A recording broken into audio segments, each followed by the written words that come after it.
안녕하세요. 저는 60대 후반 여성입니다. 날씨 화창해진 걸 보니까 시간 되는 대로 가족 여행 떠나고 싶은 생각이 물씬 드네요. 아직 우리 집에 아픈 사람들이 있어서 마음 놓고 여행을 계획할 수는 없지만 문제가 해결된다면 가까운 해외라도 한번 계획해 봐야겠어요. 저는 현재 병관으로 바쁜 세월을 보내고 있습니다. 집에 아픈 사람들이 있다고 했는데 제 딸이랑 사위가 병원 신세를 지고 있거든요. 젊은 사람들이 어쩌다가 나이 많은 저랑 남편보다 건강에 적신호가 오게 되었는지 그 이야기를 해보고자 사연에 올려봅니다. 딸 가진 부모님들이라면 제 이야기에 심장이 철렁할 수도 있을 것 같아요. 한번 들어보시고 위로 한마디씩 부탁드립니다. 제게는 아주 어여쁜 외동딸이 하나 있습니다. 원래 부모 눈에는 내 자식이 제일 예쁘지만 저의 딸은 객관적으로도 예쁘다는 평을 많이 받을 만큼 외적으로 출중한 편입니다. 길거리 캐스팅도 몇 번 들어왔을 정도의 얼굴이라고 말씀드리면 조금 공감이 가실지 모르겠네요. 그러나 제 딸은 내성적인 성격이라서 누구 앞에 나서는 걸 싫어했기에 연예계는 꿈도 안 꿨습니다. 그저 공부만 열심히 하며 평범하게 지내온 아이죠. 딸이 인기가 많아서 딸 사춘기 시절에는 우리 집으로 딸을 찾는 남학생들 전화가 많이 오기도 했습니다. 그런 것 보면 저는 자랑스럽다기보다는 좀 걱정이 되었어요. 아무래도 딸에게는 이성으로부터 오는 유혹과 기회가 많을 테니 혹시라도 잘못된 선택을 할까봐 불안했습니다. 제 딸도 언젠가는 결혼을 하겠지만 부디 좋은 남자랑 결혼하길 바랬죠. 그래도 딸은 대학생 때까지는 통학을 했어요.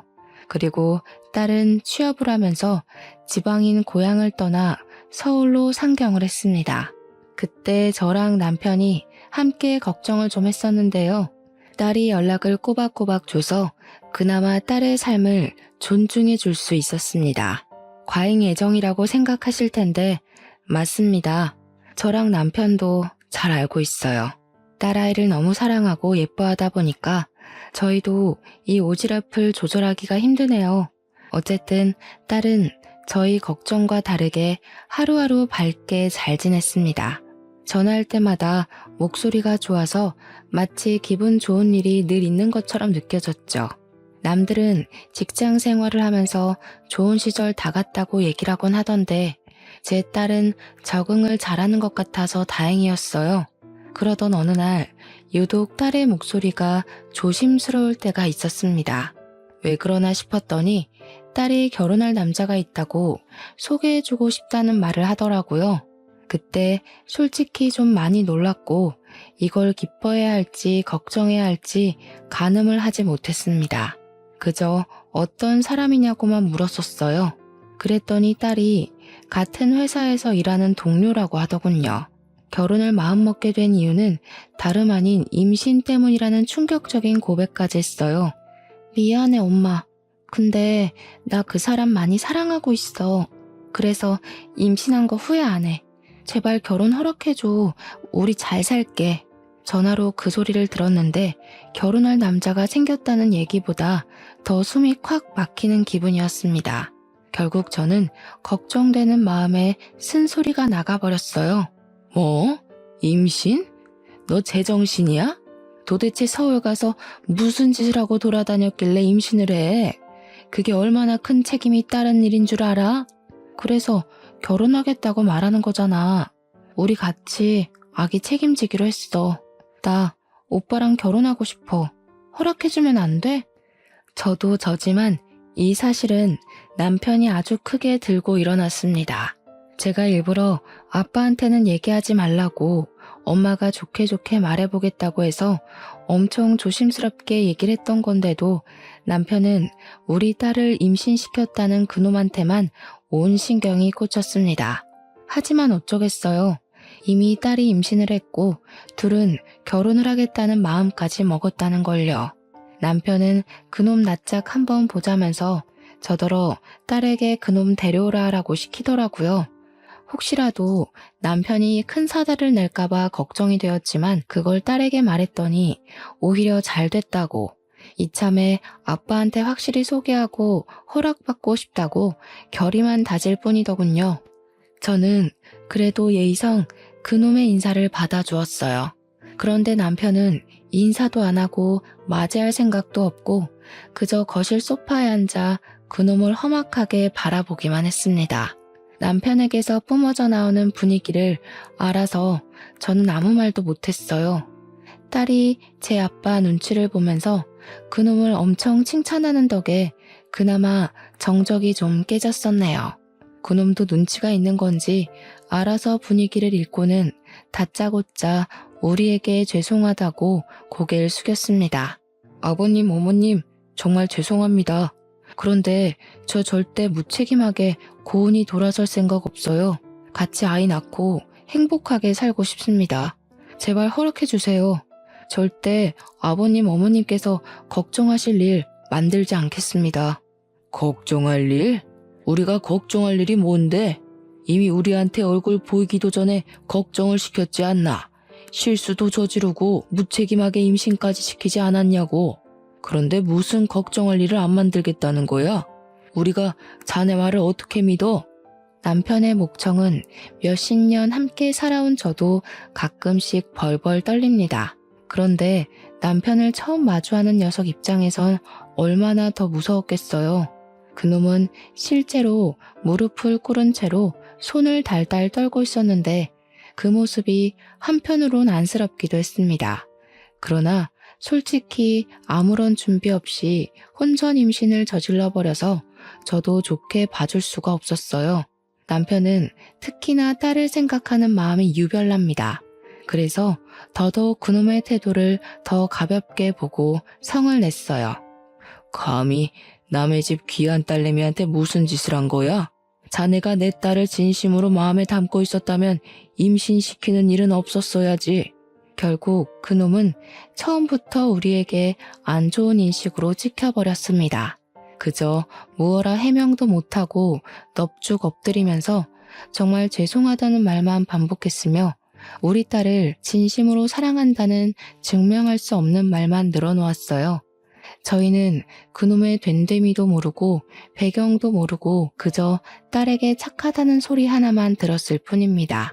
그런데 그 착하다는 것도 믿기가 어려웠어요. 단연 이유는 준비 없는 혼전 임신 때문이었죠. 남편이 당연히 결혼을 허락해주지 않았어요.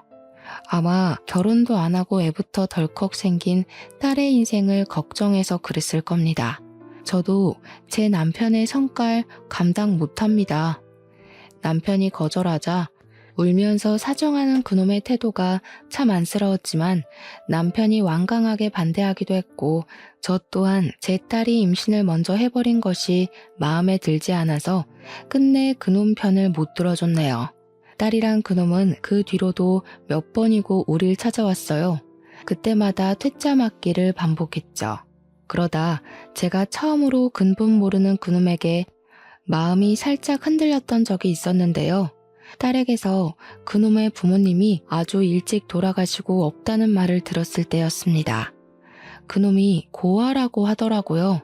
자기가 보육원 출신이라서 다 큰 성인이 된 나이에도 보육원에 계속 봉사와 기부를 하고 있다는 소리를 듣고 생각했던 것보다 심성이 고운 것 같아서 마음이 갔어요. 듣자 하니 기부하는 금액이 꽤 되는 것 같더라고요. 돈을 보고 사람을 판단할 생각은 없지만 그래도 제 딸이 의지하고 함께 나아갈 수 있는 형편이 되는 사위면 좋겠다고 생각했거든요. 그놈의 심성이 괜찮은 것 같다고 생각을 하니까 한 번쯤 깊게 대화를 나눠보고 싶었어요. 그래서 남편 몰래 그놈을 따로 만났고 그놈은 한결같이 제 앞에서 어쩔 줄 몰라 했습니다. 그래요. 보육원에 봉사한다고 들었는데 참 대단한 일을 하고 있네요. 요즘 젊은 사람들은 자기 살기 바빠서 주위 사람 챙길 여유가 부족한데 우리 딸이 어디가 좋은지 물어봐도 되겠어요? 저같이 보잘것없는 사람한테 가족이 되어주고 싶다고 한 사람은 고은이가 처음입니다. 저 고은이 행복하게 해줄 수 있어요. 고은이 일이라면 뭐든지 나서는 남편이 될 수 있습니다. 그 누구보다도요. 제 딸은 예쁜 얼굴처럼 마음까지도 참 예쁜 아이예요. 다른 남자들과 다르게 우리 딸 얼굴이 아닌 마음을 봐주는 것 같아서 저는 한층 더 그놈이 마음에 들었습니다. 그리고 무엇보다 딸이 좋아 죽는 남자니까 웬만하면 허락해주고 싶었어요. 아마 혼전 임신 사실이 아니었다면 저랑 남편이 처음부터 냉철하게 나가는 일은 없었을 겁니다.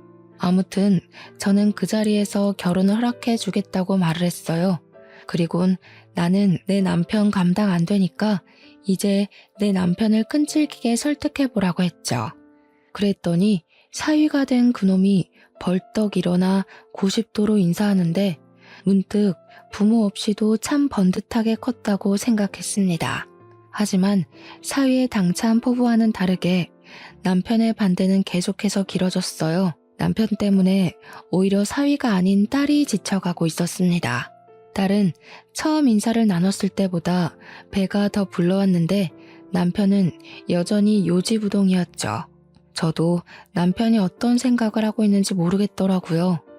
이대로 딸을 미혼모로 살게 할 생각인 건지 도통 말을 안 해주니까 딸을 안심시켜 줄 수도 없었습니다. 여보, 그래도 애가 생겼는데 둘이 같이 살게 해줘야지. 혼전 임신시키고 도망가는 총각들도 많은데 그 녀석은 끝까지 우리 딸 책임진다고 하잖아. 마냥 반대하는 게 우리 딸을 위한 길은 아닌 것 같아서 그래. 내가 아직 그놈한테 확신이 없어. 우리 딸을 저만큼 따라다닌 놈들 없었을까봐. 그놈 눈빛이 아무래도 음흉하다고. 임신했다고 생각 없이 결혼해서 이혼 이력 남길 바에는 그냥 미혼모로 사는 것도 나쁘지 않아. 그걸 왜 당신이 정해. 그리고 그 녀석 표정이 원래 좀 개슴츠레한 편이더구먼. 괜히 그런 걸로 딸이랑 사이 멀어지고 싶어? 우리 딸이 지금 당신한테 얼마나 실망하고 있는데. 남편이 딸을 무척 아낀다고 했잖아요. 남편은 딸이 학창 시절을 마칠 때까지 딸의 등하교를 책임진 사람입니다. 그래서 남편은 딸의 꽁무니를 쫓는 남자애들을 많이 봤다고 했었어요. 딸이 남편의 품을 떠나게 된 건 직장에 취업한 후부터였거든요. 남편은 딸이 자기 울타리를 넘어서 남자를 만난 것도 걱정이 되는데 심지어 임신까지 했다고 하니 사위를 생각하는 마음이 생각보다 더 날카로웠어요. 남편의 마음을 이해 못하는 게 아닙니다.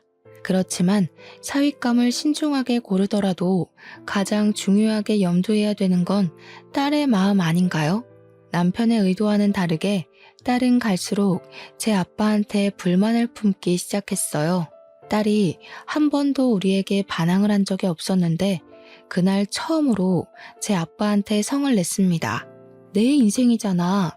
내가 사랑하는 사람이랑 결혼하고 싶다고. 내가 괜찮다는데 왜 아빠가 자꾸 반대해? 아빠가 나 대신 내 인생 살아? 아빠가 말하는 방식 나한테 안 맞다고. 나는 하나도 안 행복하다고. 네가 잘 몰라서 그런 거야. 처음에 신중해야 나중에 골병 안 드는 법이라니까. 시끄럽고 조금 더 지켜봐야겠으니까 그런 줄 알아. 딸은 시간이 흐를수록 화가 나서 우는 날이 많아졌습니다. 임신을 한 몸이라서 스트레스 안 받게 해주고 싶은데 그게 참 힘들었어요. 그렇게 딸 임신은 어느새 8개월까지 흘러 딸의 배가 눈에 띌 만큼 부풀었습니다. 딸은 더 이상 일을 할 수 없게 되어 휴직을 냈다고 했어요. 제가 딸에게 전화해서 본가에 내려오라고 했지만 딸은 자기 아빠 보기 싫다고 결혼 허락 안 해주면 평생 본가에 안 간다고 고집을 부리더라고요. 그때 그 전화를 남편이 옆에서 같이 듣고 있었는데 혼자 고심을 많이 하는 표정이었습니다. 딸이 고향의 발길조차 되지 않겠다고 하니까 불안하긴 했나 보더라고요. 또 딸 혼자서 그 몸으로 병원 다니고 고생하는 걸 엄청 걱정하는 듯 했습니다. 결국 남편은 사위를 데리고 내려오라 하라고 제게 전달을 부탁했어요. 저는 바로 딸에게 연락을 했고 딸은 그 소리를 듣고 신이 나서 사위를 연차까지 내게 만들어 내려왔습니다. 그날 저녁 다 같이 식사하는 자리를 준비했어요. 사위는 여전히 남편을 어려워했고 저는 그래도 남편이 조금 마음을 연 것 같아서 사위에게 다 되었다고 위로 한마디씩 얹어주었네요. 어색한 분위기에는 역시 술을 한 잔씩 하면 좋을 것 같아서 제가 잠깐 슈퍼 갔다 오겠다고 식구들에게 말했어요. 그랬더니 사위가 벌떡 일어나 자기가 다녀오겠다고 겉옷을 챙기더라고요. 그때 딸이 사위를 붙잡아 앉히면서 제게 쪼르르 다가와 팔짱을 꼈습니다. 오랜만에 엄마랑 바람 좀 쐬고 올게. 둘이 얘기 좀 나누고 있어. 한 10분이면 될 거야. 아빠 괜찮지? 딸은 남편과 사위의 둘만의 시간을 만들어주고 싶었는지 귀여운 꼼수를 부렸습니다. 딸이 남편에게 허락을 구했는데 남편이 의외로 얼른 다녀오기나 하라면서 저랑 딸을 보내려고 했어요. 말투가 부드러운 걸 보니 다행히도 사위를 나무랄 것 같진 않아서 안심이었습니다. 잘된 일 같아서 저랑 딸은 서둘러 집을 빠져나왔어요. 집이랑 3분 거리밖에 안 걸리는 가까운 슈퍼를 갔는데 슈퍼 사장님이 성인이 된 우리 딸을 알아보더라고요. 고양이니까 오랜만에 보는 거라서 반겼던 거죠. 그때까지만 해도 오래간만에 느끼는 평화로움에 기분이 좋아서 저절로 콧노래가 나왔습니다. 제가 술을 고른 후 가볍게 먹을 후식을 찾는 동안 딸은 슈퍼 밖에 전시되어 있는 귤박스를 보러 나갔어요. 그 사이 제가 고를 거 다 고르고 카운터에 물건을 올려놓았습니다. 그리고 순간이었어요. 거기 뭐야? 야, 이 살인자야! 살려주세요! 어머, 어떡해? 저 사람 좀 잡아주세요! 바깥에서 웬 아줌마가 고함치는 소리가 가게 안까지 다 울렸어요. 무슨 일인가 싶어서 슈퍼 사장님이랑 바깥을 나가봤습니다. 그리고 저는 바깥 광경을 보자마자 놀라서 비명을 질렀고 다리에 힘이 풀려버렸죠.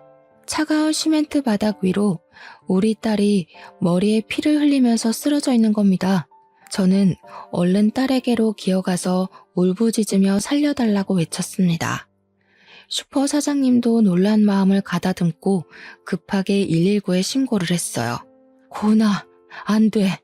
이게 무슨 일이야? 딸, 눈 좀 떠봐. 어떡해. 우리 딸 어떡해요. 동네가 고요한 촌이었던지라 그 저녁 시간에 소리를 조금만 질러도 주위 이웃들에게 충분히 들렸습니다. 제 비명에 사람들이 하나둘 나오기 시작하면서 쓰러져 있는 우리 딸을 보았어요. 대개 다들 여기서 오래 산 사람들이라 우리를 알아봤습니다. 다들 놀라서 이게 대체 무슨 일이냐고 같이 발을 동동 굴렀어요. 저는 그저 딸 때문에 다른 사람들 말 아무것도 안 들리고 그저 제 딸만 부둥켜 안고 울었습니다. 그러길 잠깐 있었을까. 119가 금세 도착했고 딸을 실은 구급차를 따라서 병원으로 향했어요. 검진과 필요한 수술을 하는 동안에 저는 남편에게 전화해서 소식을 알렸습니다. 그러자 남편이 병원으로 급히 달려왔어요. 잔뜩 화가 나서 도착한 남편은 수술실 앞에서 대체 무슨 일이냐고 어떻게 된 거냐고 물었는데 저는 그제야 정작 같이 있었던 제가 아무것도 모른다는 사실을 자각했습니다. 제가 아무 말도 못하고 있자 남편이 버럭 성질을 냈어요. 당신은 같이 갔으면서 뭐하고 있었어? 대체 어디에 정신 팔려 있었으면 딸이 사고를 당하는 것도 못 봤던 거야? 아니, 고은이가 귤 본다고 잠깐 밖에 나갔는데 나도 어떻게 된 건진 모르겠어. 근데 왜 당신 혼자 왔어? 김서방은? 김서방은 뭐가 김서방이야. 이 자식 도대체 어디로 튄 건지 나타나지도 않고 내가 한자리에서 몇 분을 기다렸는데 무슨 그런 무례한 녀석이 다 있는 거야? 남편 말로는 사위가 우리 나가고 나서 얼마 안 있다가 도중에 전화 받는다고 잠깐 집 밖을 나섰다고 했습니다. 그리고 한동안 안 들어왔는데 그 이후 제 전화를 받고 바로 병원을 달려온 거라고 했어요. 갑자기 사위가 어딜 간 건진 모르겠지만 우선 우리 딸이 산모이기 때문에 뱃속의 태아 건강이 가장 중요했습니다. 다행히 태아는 건강하다는 말을 듣고 한층 안심을 할 수 있었어요. 남편도 그제야 112에 이 사실을 또 한 번 더 신고했습니다. 사위는 정말로 그 시간 이후로 신기루처럼 사라지고는 하루 종일 나타나질 않았어요. 혹시나 집에서 우릴 기다리고 있지 않을까 싶어서 전화를 해보고 싶어도 전화번호를 몰라서 못 해봤습니다. 혹시나 해서 확인하러 다시 집을 다녀온 남편이 없다고 하더라고요. 몇 시간이 지나도 나타나지 않는 거라면 이 녀석이 말도 없이 서울을 갔나? 그런 생각도 했었어요. 일단 저희에게 당시 걱정거리는 사위가 아니었어요. 딸이 깨어나지 않는다는 것이었죠. 의사가 말을 하길 강한 걸로 안면을 얻어맞고 쓰러지면서 머리가 바닥에 무방비하게 부딪히는 바람에 뇌진탕 크게 왔다고 했습니다. 그래서 머리를 다쳤다 보니 의식이 늦어지는 것 같다고 하는데 이건 하염없이 기다리는 방법밖에 없다고 했어요. 정말 절망적이었습니다. 딸이 이렇게 사고를 당한 것이 제 탓 같아서 너무 괴로웠어요. 이 와중에 딸의 배는 계속 불러오고 사위는 나타나지도 않고 그야말로 불행이 따로 없었습니다. 남편은 목격자나 증거를 찾아서 슈퍼 주위를 몇 번이나 돌아다녔어요. 그러더니 어느 날 실제 목격자를 만나 진술을 받아왔다고 하더라고요. 목격자는 동네 사람이 아니라 잠깐 동네에 들린 사람이라 찾는데 좀 걸렸다고 했습니다. 남편이 그걸 경찰한테까지 부탁해서 그 사람을 찾아낸 거였어요. CCTV가 그 길에는 하나밖에 없었는데 하필 범인 뒷모습만 찍혔던지라 같이 찍혀있던 목격자를 찾는 게 더 빨랐다네요. 그렇게 목격자가 제 남편의 물음에 진술한 내용은 다소 충격이었습니다. 그 목격자는 그날 그 길을 지나가면서 웬 남자가 제 딸한테 접근해서 톡톡 건드리며 아는 체를 하는 걸 봤고 분명 남자가 아무 말도 안 한 것 같은데 딸이 엄청 놀라면서 사색이 되는 바람에 눈길이 갔다고 했어요. 그게 이상해서 쭉 지켜보며 걸어오고 있었는데 거리가 조금 가까워지려 할 때쯤 그 남자가 갑자기 제 딸에게 손을 올리며 죽어! 그렇게 말했다고 하는 겁니다.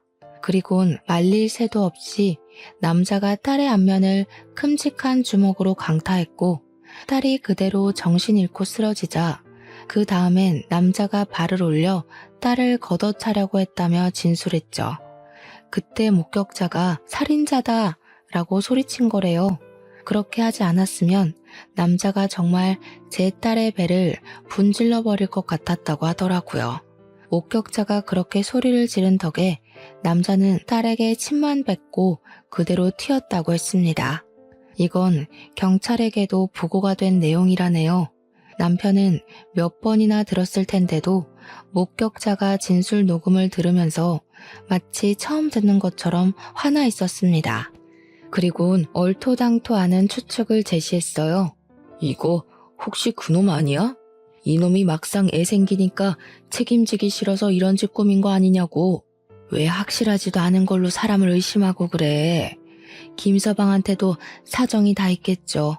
곧 연락 올 거예요. 연락은 무슨, 이미 당일에 잠적한 것만으로 그 새끼는 꽝이야. 그 새끼가 내 딸 이렇게 되기 전에 없어지고는 며칠째 안 나타나고 있잖아. 저는 심성 좋은 사위를 믿고 싶었으나 남편이 얘기하는 정황이 너무 일리가 있어서 의심을 안 할 수 없었습니다.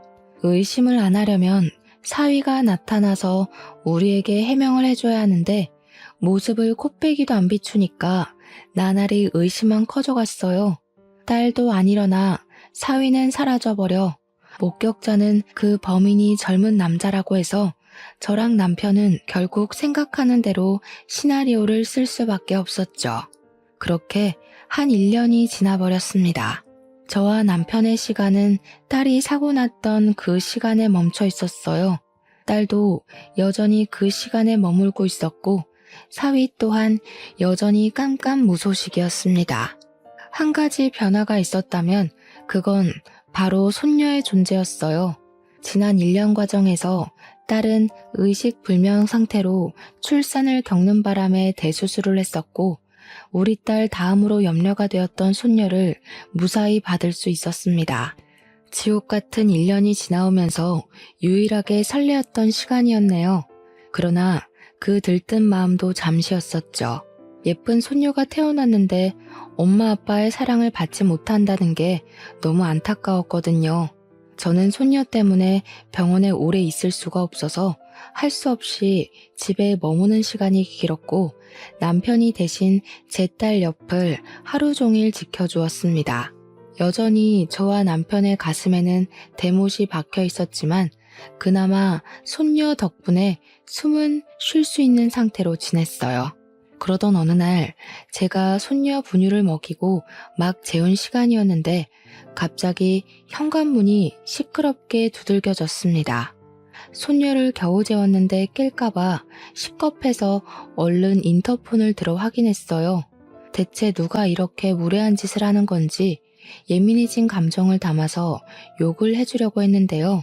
인터폰으로 보인 익숙한 정체 때문에 저는 입을 틀어막고 말았습니다. 그 사람은 다름 아닌 1년 전에 잠적해버렸던 사위더라고요. 깜짝 놀라서 한참 굳어있다가 문 밖에서 어머님 하는 소리에 정신 차리고 얼른 나가 문을 열어줬습니다. 정말 연락도 없이 사라져버렸던 사위가 맞더라고요. 근데 사위의 몰골이 말이 아니었어요. 당황스럽게도 그놈은 우리를 마지막으로 만났던 그때 그 복장에 목발을 짚고 있는 겁니다. 어머나 세상에, 자네 대체 꼴이 왜 이런가? 아니, 그보다 여태 어디서 뭘 하다가 이제 나타났어? 그날 무슨 일 있었던 거야? 연락은 왜 못했어? 어디서 뭘 하고 살았길래 이 모양 이 꼴로 나타나? 어머님, 고은이는 어떻게 됐어요? 고은이 어딨어요? 고은이 무사한 거 맞죠? 살아있는 거죠? 병자꼴이 다 된 사위는 다짜고짜 제 딸을 찾았으면서 제 딸의 안위를 걱정했습니다. 그러자 저는 남편과 함께 사위를 의심했던 순간이 떠올라서 바로 사위의 멱살을 잡았어요. 정말 자네 짓이야? 자네는 내 딸이 사고당한 거 어떻게 알고 있어? 뭘 하다가 이제야 나타나서 내 딸을 걱정하는 척해? 자네 그럴 자격이 있다고 생각하나? 내 딸 아직까지 못 깨어나고 식물인간으로 누워있어. 애를 임신시켜놓고 대체 이게 무슨 무책임한 짓이야?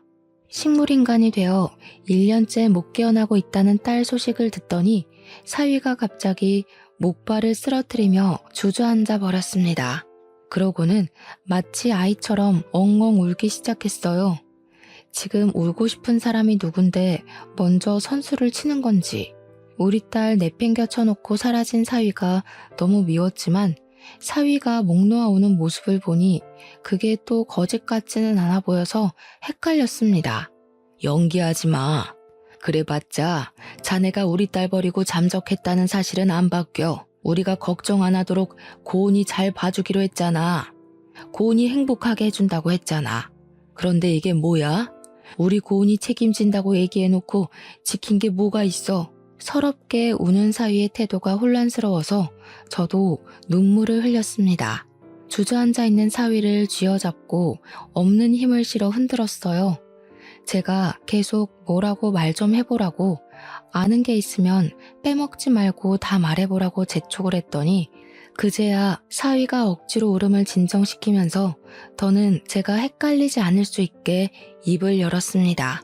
저랑 남편은 몰랐던 지난 1년간의 자신의 알리바이를 대기 시작했어요.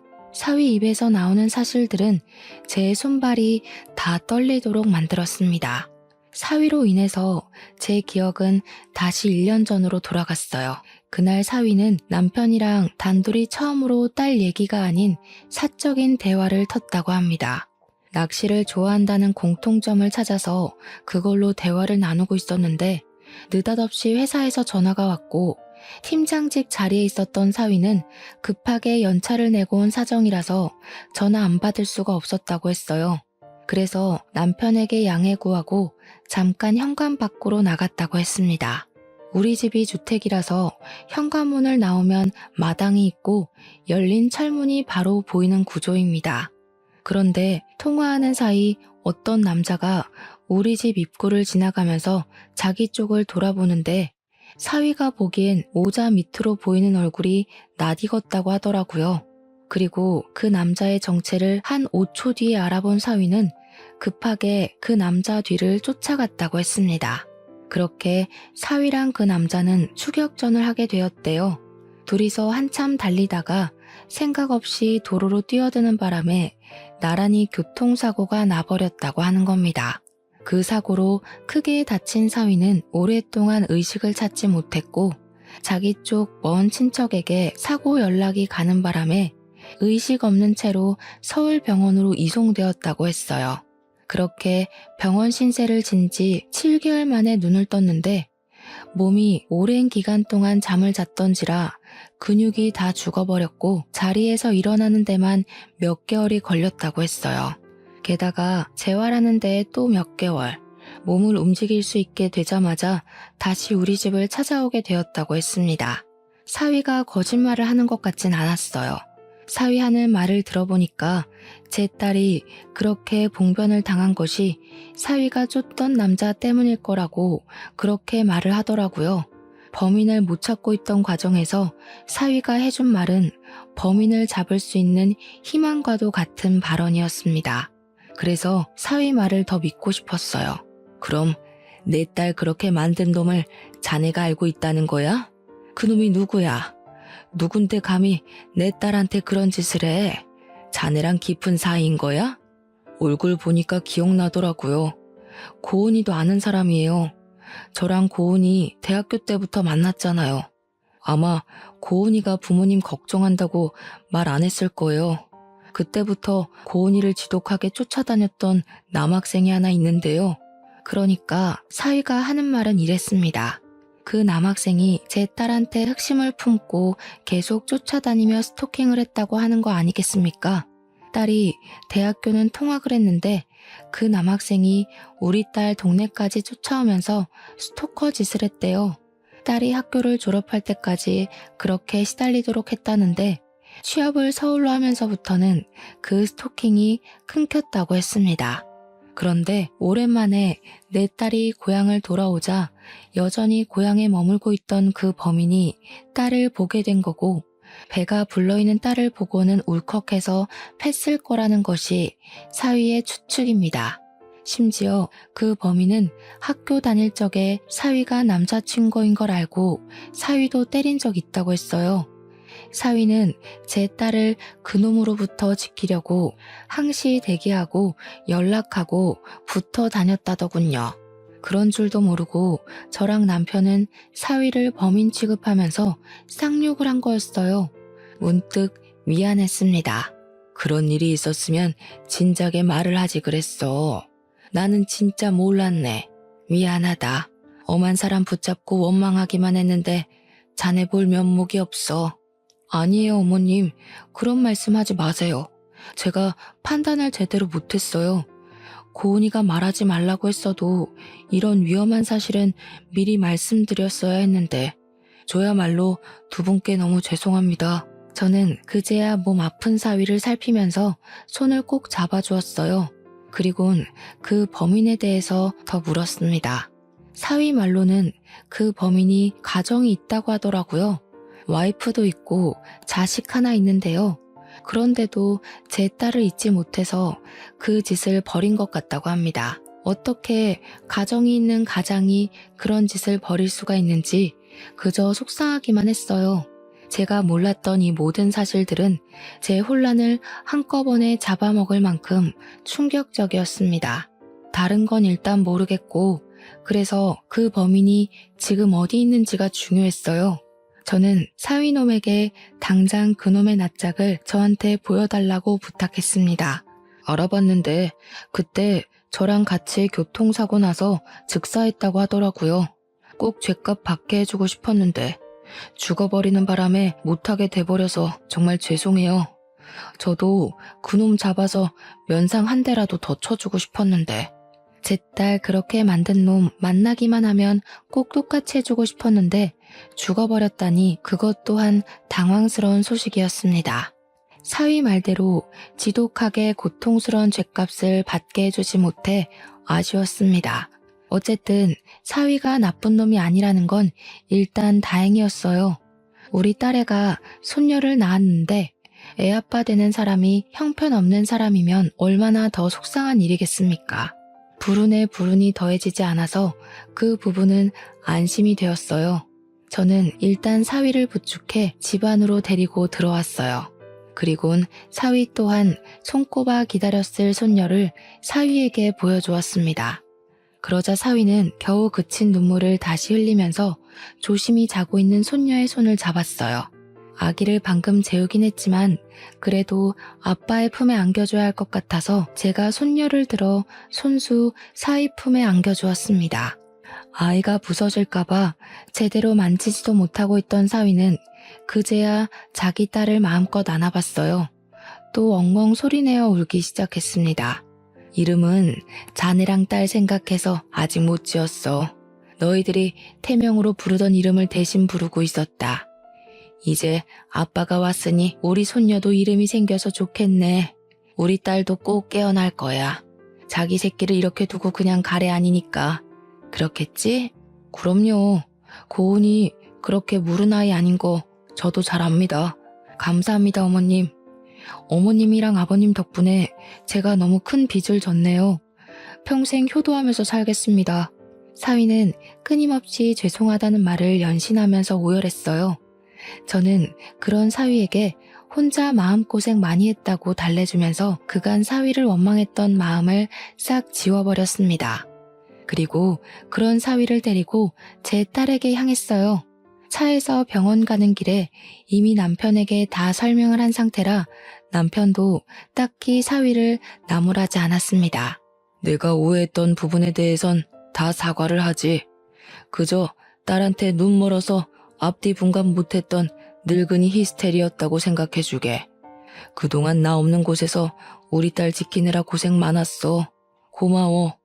울면서 남편한테도 연신 사과하던 사위는 남편이 어깨 한번 두드려주자 눈물을 후두둑 떨구었습니다.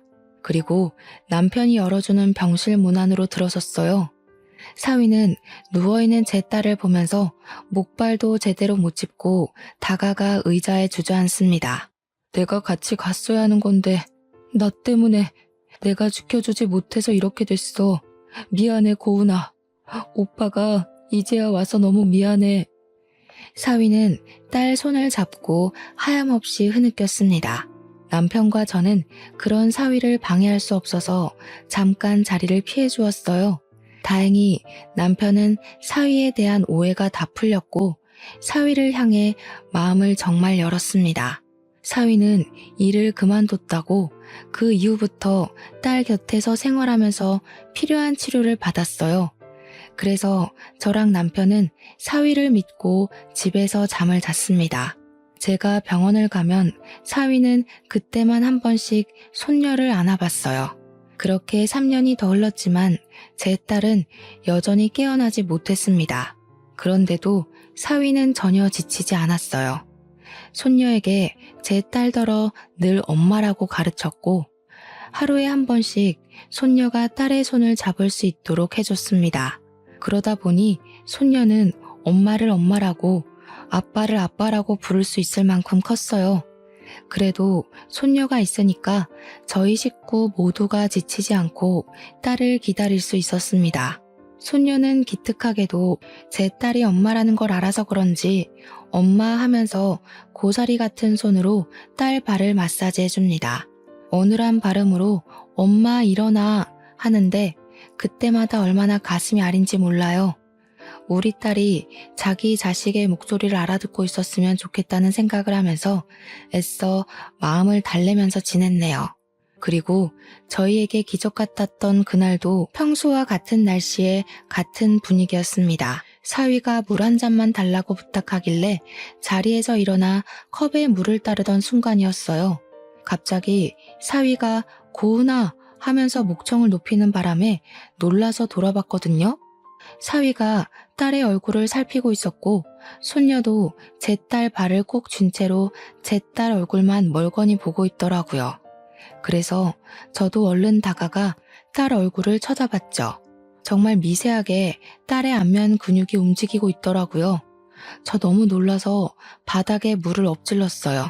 착각한 게 아닌가 했는데 그때 또 손녀가 붙잡고 있는 딸의 발이 조금씩 오그라드는 걸 목격했습니다. 어머, 세상에, 이게 무슨 일이야? 고은아, 엄마 목소리 들리니?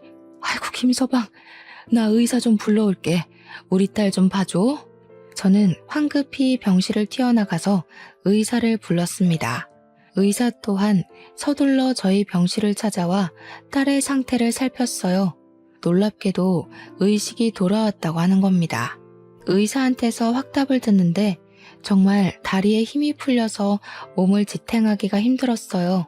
저는 그날 잠깐 점심 사러 간 남편까지 급하게 불러서 이 사실을 알렸습니다. 그날 하루 종일 저희 식구들이 울면서 딸에게 엄청 말을 걸었어요. 늦은 밤에 눈을 뜬 딸은 말을 하진 못했고 눈물만 흘렸습니다. 다행히도 우리를 알아보는 듯했어요. 그날은 저희 딸이 다시 태어난 날과도 같다고 생각을 했어요. 그만큼 딸이 기운을 차린 건 기적이었죠. 우리 딸 잘못한 거 아무것도 없잖아요.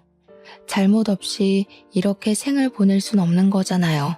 그런 제 기도가 하늘에 잘 닿았던 건지 그렇게 한 달이 더 지난 후 딸은 상체까지 일으킬 정도로 회복을 했습니다. 조금 어눌하긴 해도 당연히 말도 트게 되었어요. 우리 식구 모두 딸이 과거의 상처를 떠올리도록 만들고 싶진 않았으나 물어보고 싶은 것이 있었습니다. 바로 스토킹 범인에 대한 것이었죠. 일단 그 범인이 사고로 죽었다는 걸 알려줬어요. 그러자 딸이 잠깐 놀라다가 눈을 질끈 감더군요. 저는 대체 왜 그런 위험한 사람을 식구들에게 알리지 않고 숨겼냐고 물어봤습니다. 그러니 사위가 말했던 대로 딸은 부모님 걱정시키고 싶지 않아서 그랬다고 하더라고요. 미안해 엄마 아빠, 다시는 걱정 안 끼쳐드릴게요. 그리고 아빠, 나 학창시절에 든든하게 지켜줘서 고마웠어. 우리 결혼 허락해준 것도 고마워. 나 늘 아빠가 과잉보호한다고 생각했는데 이번 일로 크게 반성했어. 너무 속상했습니다. 딸이 저희를 걱정해서 비밀로 했다는 건 기특한 마음이지만 저랑 남편은 그런 딸에게 다시는 그러지 말라고 했어요. 부모한테는 자식을 잃는 것만큼이나 무서운 일은 없잖아요. 딸은 저희에게 미안하다고 자신의 생각이 짧았다면서 반성을 하였습니다. 어쨌든 그 범인이 죽어서 한층 안전해진 건 다행이라 생각했어요. 이제는 딸을 그만 혼쭐내고 깨어난 것만으로도 그저 감사하다. 그런 생각만 했습니다. 그렇게 요즘은 모두 마음을 놓고 드디어 가족 같은 가족 분위기를 느끼며 살고 있어요. 딸은 어느새 걸음마까지 자기 딸을 매일같이 안고 있습니다.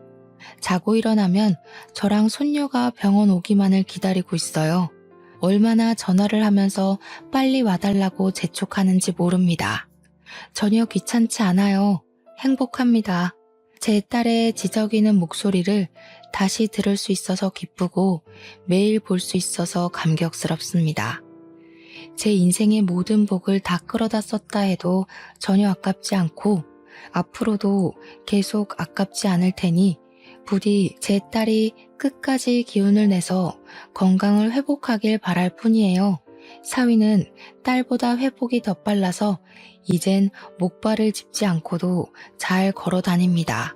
그래도 아직 뛰는 건 불가능해서 부지런히 재활 중이에요. 그리고 손녀는 곧 어린이집 입학을 앞두고 있어요. 이제 4살인데 그래도 3살까지는 자기 엄마랑 아빠랑 놀게 내버려 뒀거든요. 딸이 아이를 4살부터는 어린이집 보내고 싶다고 해서 그렇게 해주고 있습니다.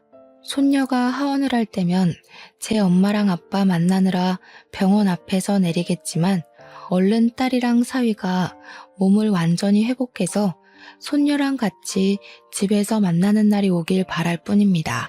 그때 되면 딸이랑 사위 신혼여행을 먼저 보내줄 생각이에요. 그리고 그 다음 가족 여행을 가는 게 좋겠네요. 그런 행복한 날이 반드시 오겠죠? 제 사연은 여기까지였는데 다들 어떻게 들으셨나요? 딸이 있는 부모님들, 저랑 제 남편처럼 극성까진 아니어도 다들 딸 걱정하는 마음이 애틋하시겠죠? 부디 세상의 모든 딸들이 좋은 남자를 만나서 행복하게 살았으면 좋겠네요. 그럼 이만 사연을 마치도록 하겠습니다. 지금까지 긴 글 들어주셔서 감사합니다.